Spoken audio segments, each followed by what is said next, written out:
arzanda qilib turar ekan. Kampirning Zumradni ko'rgani ko'zi otgani o'qi yo'q ekan. U har deb qizni urib, qarg'ab, ertadan kechgacha ishlatar ekan. Bechoraga bitpas ham tinchlik bermas ekan. Ana senga. Men ham qo'yganmanmi? O'tman qo'yasiz buni. Keling, mana, ana.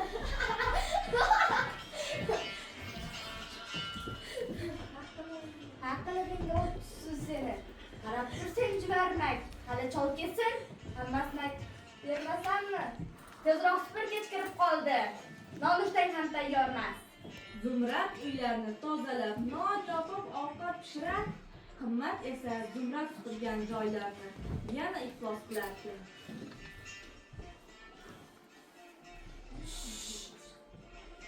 Zumradni yomon ko'rsatish maqsadida Qimmat pishirgan ovqatiga bir idish tuz solib qo'ydi. Zumradni otasi ishdan kelayotganda bir kiyikni bolasini ko'rib uyga olib keldi. Shu payt Qimmat: Voy oyi, ana uni qarang. Voy tavba, bu nima qilib miyasini yegan chol? O'zi oshdan o'ynayapmiz, u kiyikka balo bormi? Mayli, yo'qotaman. Baqirma. Ochimdan o'ldim-ku, ovqat berasizlarmi, yo'qmi?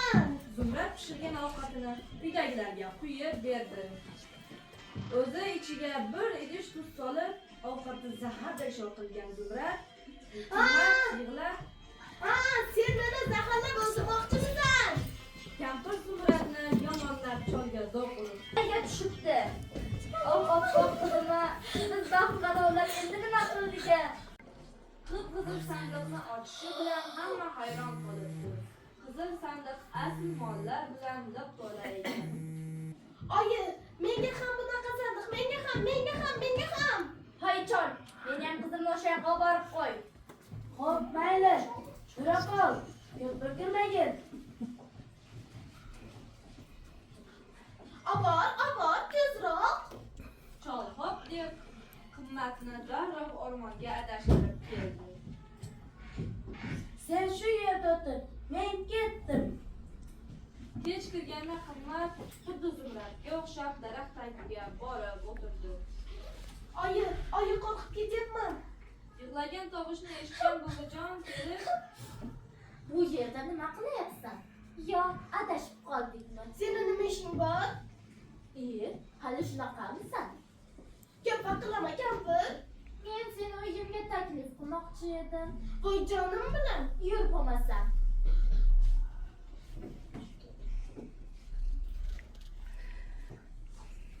Tezroq qilma, qornim ochib qoldi. Hozir qizim, hozir. Mana qizim choydamish. Qornim to'ydi. Endi yotib uxlayman. Qimmat ertadan qora kechgacha yalqovlanib o'tiraverar ekan. Uyni yig'ishtirishib, supurmas ekan. Zerikib ketdim bu yerdan. Men uyga ketaman.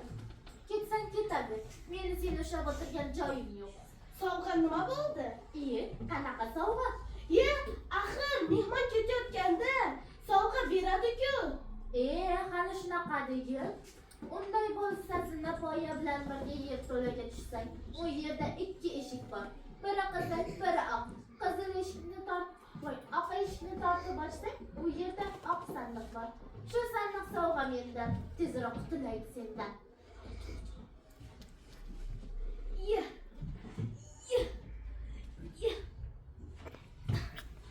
Mana buni sovg'a desa bo'ladi. Qimmat sandiqni olib chiqib, keyin Buvijonga bir kalit uzata turib: Mana bu sandiqning kaliti. Sandiqni esa uyingga borganda och. Tag'in yo'lda ochib yurmagin. Xo'p, endi nima qilishni o'zim bilaman. Oq sandiqni orqalab kelayotgan Qimmat sandiqni yo'lda ochib hayratlana: Voy! deb tursa erkatoy qizini kutib turgan kampir: Qizim, nima qilyapsan? Voy, yer yutgur kampir meni aldab sovg'a sandiq qildi. Ichidan atiga bittagina uzuk bor ekan. Shunisiga ham shukr qil. Qani men ko'raychi. deb sandiqqa engashgan ekan. Voy, sandiqni eshigi yopilib qoldi. yoqilib, oqayotgan suvga tushib ketdi. Shundan so'ng oq ko'ngil zumrad qizdan otasi ikkitasi tinchgina yashab, murod maqsadlariga yetibdilar. Kimki qilsa yomonlik, aslo topmas omonlik.